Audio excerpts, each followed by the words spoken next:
What up, everyone? Welcome to the Hardcore Fab Shop. On today's video, we're going to take our front end that we did in our last Jeep rod video, and we're going to get started modifying the frame so we can get this thing under the Jeep. Now, this is not a plug and play deal. We've got a lot of little issues here. Let me flip this around and show you guys what we've got to deal with before we can actually get this thing mounted. Alright, so we got the hairpin mount back here that is still there. I was hoping to be able to use it. It's in the wrong spot. It's too far back from there to there. The spring mount up here in the front, that has some galvanized angle iron holding it all together and is all butchered up. That all needs to come off, of course. The shock mounts are in the wrong spot, plus kind of ugly. And of course we've got the motor mount situation still that we've got to deal with. So we've got that to deal with as well. And this thing actually has a taper from the front to the back that goes that way, which means our spacing at the front is correct, but the spacing at the back is not. So after a considerable amount of thinking about this project here, I've decided what I'm going to end up doing is going ahead and just cut off the front of the frame here, right there about the firewall of this thing, and start over. I can use the material that it was made out of, but just replace, reposition everything and make everything work right like it needs to, and go from there. So I guess the point that I'm at now is I need to get some marks made for where my front body mounts are at, because I haven't done that yet. I'm just kind of waiting to see how this all played out here, and then I can go ahead and get the body off, yank the motor and tranny out, and cut it in half again. So yeah, stick around. We'll see if we can get this thing put all back together.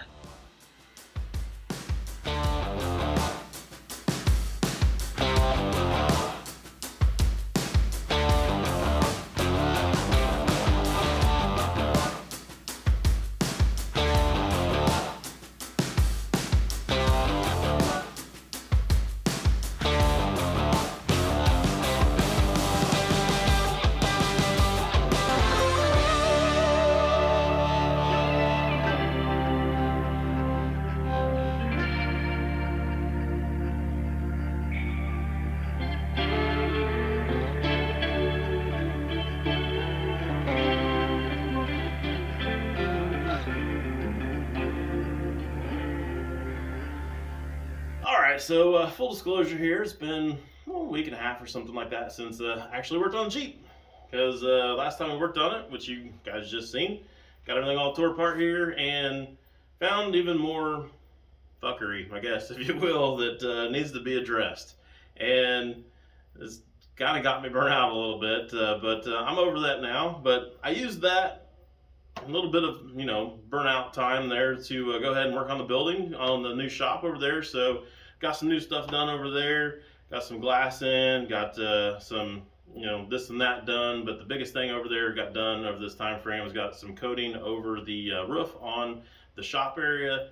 Still have a little bit to do over the office area, but we'll cover all that in another video. But back to the Jeep thing here. I'm back in the mood now. We're back ready to rock and roll on this thing. And let me show you what we've got going on here. There wasn't a tranny mount in this thing. It's the craziest thing I've ever seen. Somebody was actually driving this thing around. Only thing holding the motor and tranny in this was 4 tack welds at the front on the motor. That's insane. So couldn't have drove it very much. There's just absolutely possibly no way that they drove it very much. So anyways, pulled the thing up out of here by taking the 2 bolts out of the motor mounts up front and just lifted the motor out, set it out of the way. See that there is no hole here in the cross member to even bolt the tranny mount in, and the motor was actually set in there at the actual right angle and everything. That actually all looked okay. I don't know if that was just pure dumb luck or what, but it was in place and okay, but can't leave it like that. So now if I go ahead and just drill a hole in there and put the tranny mount in there, that's going to be sitting up too high in the back and the angle is going to be all wrong. So that's not going to work. So I think what my plan here now is go ahead and still cut the frame rails like I was planning on doing. I'll move those in, get our width set right. I'm going to actually attach them to this cross member, and then I'm going to also take and plate all this in right here to where everything is going to be structurally sound and all tied back together real good. And then get a cross member back in the front, And after I got that all back in the front, everything's all squared up true, good to go there, then I'm gonna have to go in here and just go ahead and cut this cross member out here and build a new little cross member in there that's gonna be at the right height and make it to where it just bolt in and out so that we can actually drop a tranny pretty easy or whatever if we needed to. So that's kind of where we're at this point now. So I guess nothing left to do now but go ahead and whip out the grinder, start cutting.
Julie! I need help! What's going on? I can't let go of this or it'll fall on the floor. So I need a ratchet strap. I think there's one right over there you can grab and just ratchet strap it to the lift here, and then I can let go and finish that last little bit of cut. Almost lost the whole thing on the floor. Why? Because there's a little bit more leverage on the back of the frame than I thought there was. That tank is back there. Yeah, but I figured there was enough length out here that it Well, would... not when you cut it off, apparently. You got it? Yeah, I've got it.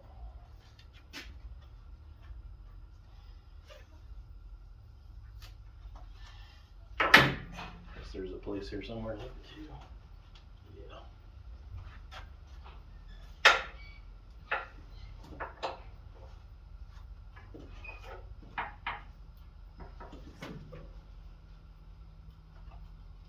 Whee! That does Do want to that. go up. I know. It really does want to go up, doesn't it? Yeah. That would have been interesting.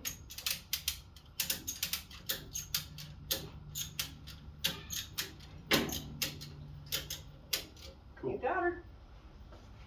Now I gotta check for level and everything all over again. Well, yeah. Yeah. Thank you. Uh-huh.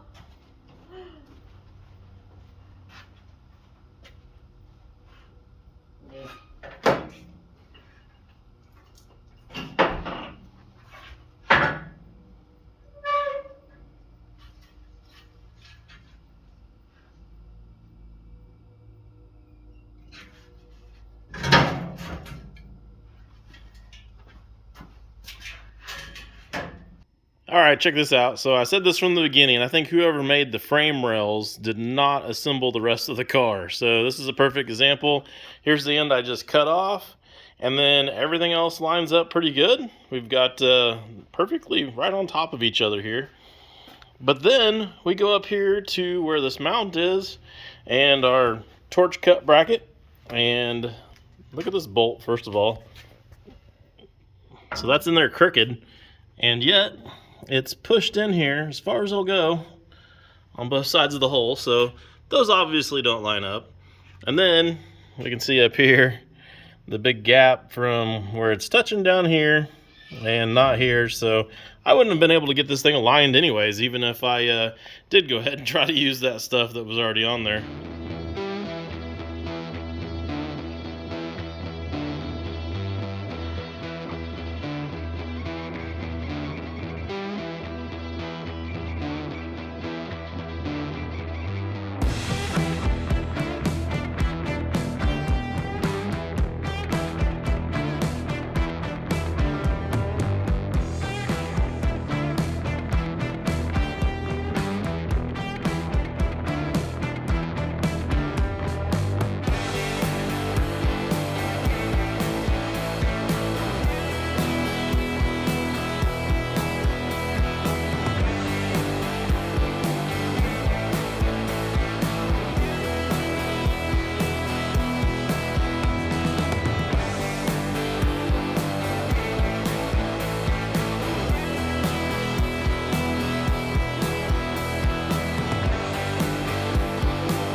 so I cleaned up the frame rails. I got those looking pretty decent. I did go ahead and just leave part of the brackets that were there originally for the front end to mount on, just because of the fact that it's just going to add strength to everything. But I cleaned it up as best I could, and then I put it to the inside of the frame. So I actually took this frame rail and just swapped them back and forth. So now instead of them being on the outside, they're on the inside.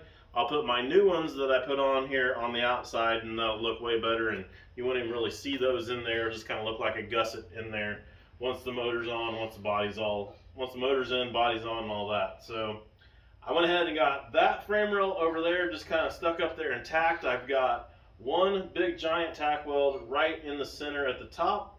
I had it kind of mounted up just like this, and then I got that tack weld on there. That tack weld is going to allow me to still have a little bit of movement from side to side and up and down if I need to out there on that end. This end, however, is fixed, and I feel good and confident about that being in the right spot because I did just like I've got right here. So I went ahead and left this before I tacked it. I put the square tubing here. I have it clamped here tight on the frame rail. The square tubing here on this cross member was flush with the frame rail, so now we've actually got the plane set of where it is that we're trying to tie onto. Then I clamped this side to the other part of the square tubing there. So now that lets me know for sure that the back end of this frame rail is now in line where it needs to be with the back end, of the rest of the frame. That doesn't mean, however, exactly that the front end is perfectly set yet. I've got it as close as I can kind of get it, eyeballing it and kind of just playing with it at the moment. But we've got a ways to go before I'm going to say that I'm confident that the front is good. But, like I said, with the tack here in the center, that's going to allow me to lift and lower that a little bit because I've got a little bit of play here on this joint now with that tack. And I'm going to do the same thing over here. I'm going to put a real light, cold one here in the corner just to kind of hold it. I'll move my square tubing out of the way. Then I'll go ahead and I'll put a big giant tack there in the center. And then if I need to move it, whatever, this one on the outside, it'll break, no big deal. And that'll allow me to, move it where I need to have it. So I'm going to go ahead and weld that up, and then I'll start trying to get some stuff figured out up here as far as where we're at for everything else to line up right.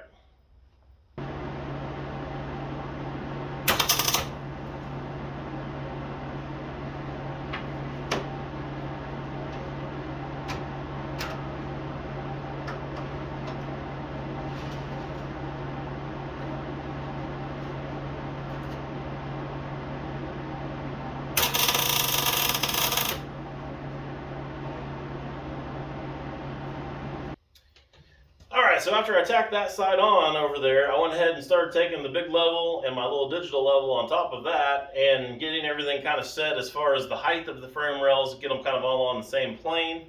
I've got it to where they're within a couple of tenths of a degree of being right where they need to be. So I went ahead and left that for now. I'm not going to lock that in yet because now I need to make sure that everything is all square.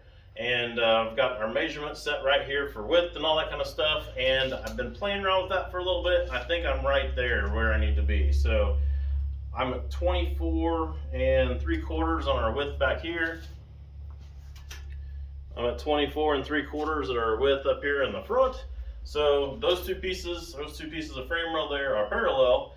Then we need to make sure that they're square. So to do that, I'm going off the corner up here. And I'm going back to our suspension bolt because that's going to be one of our most important measurements to get off of right there is on the suspension, so that we can make sure everything's all square for the front suspension. So we're at 82.5 on this one. Come over and do the other side.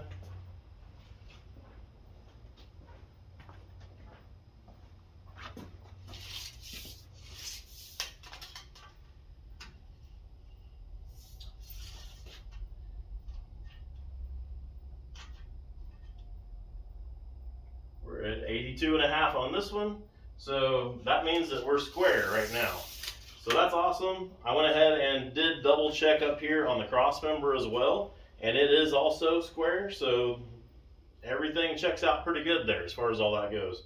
So I think now, since I'm fairly close up and down, I've got everything squared up and true as far as side to side. I'm going to go ahead and lock that in by putting in another tack up here on the top. And by doing that, that'll still allow me to lock everything in, but still have stuff free to kind of move up and down a little bit and get everything just 100% dialed in as far as, on level. So I'm gonna go ahead and lock those in now, and we'll get to work fixing the rest of it.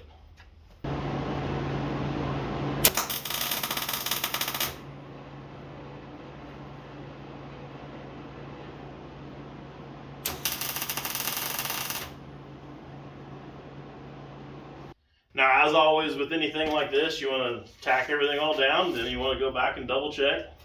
Measure twice, cut once type, mentality here. So we're still good on this one.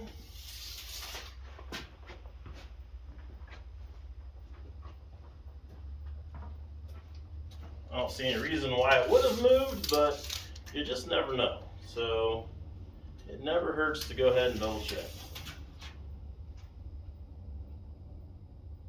And we're good.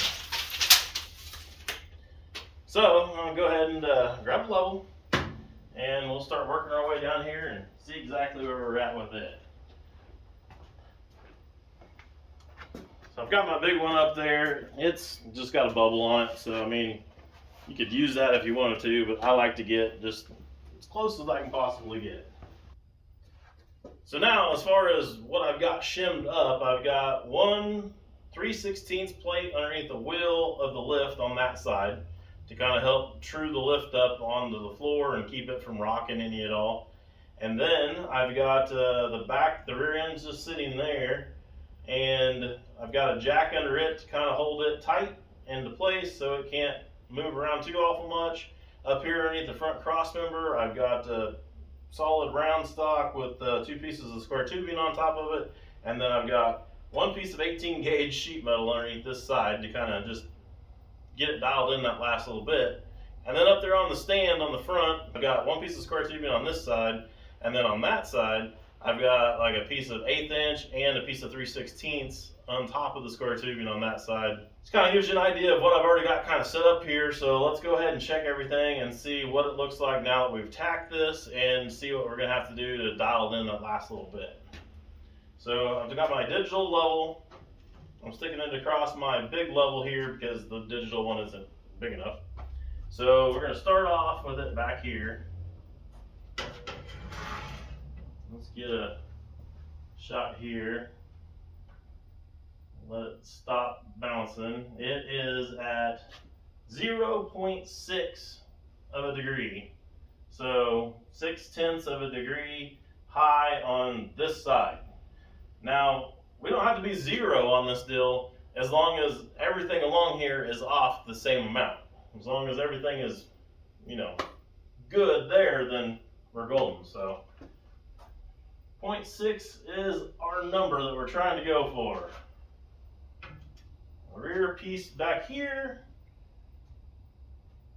it too is at 0.6, so that's good. Let's go up here. We're at 0.6. Let's go here.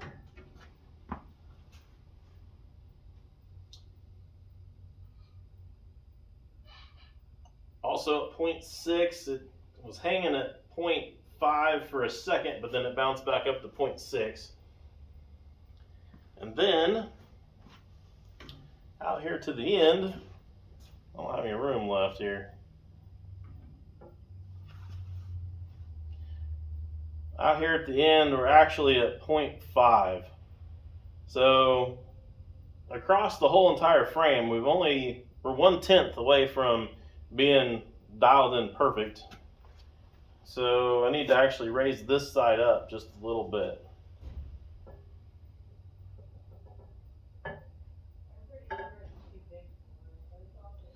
Well, let me get something to shove underneath there. So a couple pieces of sheet metal will get us there under the level. Let's go ahead and slide it underneath the square tubing. There we go, 0.6. So that's actually good. I think we can go ahead and lock that in back there now, and then we can start figuring out how we're gonna gusset that all up and make that all strong where it doesn't move and go anywhere.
looking pretty sweet. That's going to actually work, I do believe. I got the tires back on or not back on, I got them on the front end, got it rolled over here, and everything is looking pretty good. I still don't know exactly for sure where my location is going to be at for my axle or my grill. So I need to get motor back in here, and then need to probably set the body back on to make sure that the grill's not too high or low, and start figuring out all that fun stuff.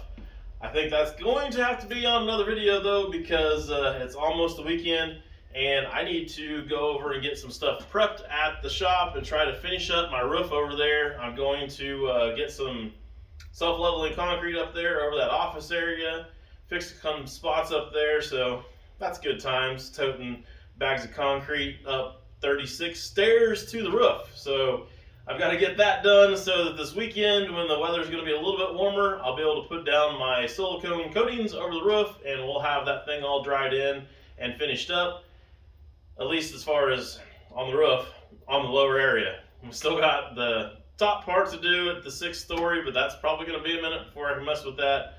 But that'll let me actually get some stuff done in the office area and in the shop area, where we can hopefully get moved over there fairly soon. So that's pretty exciting, at least for me. I hope you guys are excited about it too, because it's going to open up the ability to do some different projects that I've been wanting to do for quite a while that just physically don't fit in this building. So that's fun, exciting, and like I said, we'll get that knocked out this weekend, and then we're going to be back to work on this thing pretty hardcore over the next few weeks and try to get a bunch of stuff done on it and get this thing wrapped up. At least that's my plan. That's what I'm hoping for right now. So I'm going to call this one done, but I'll see you guys again here soon, and we'll get this thing knocked out. Talk to you guys later.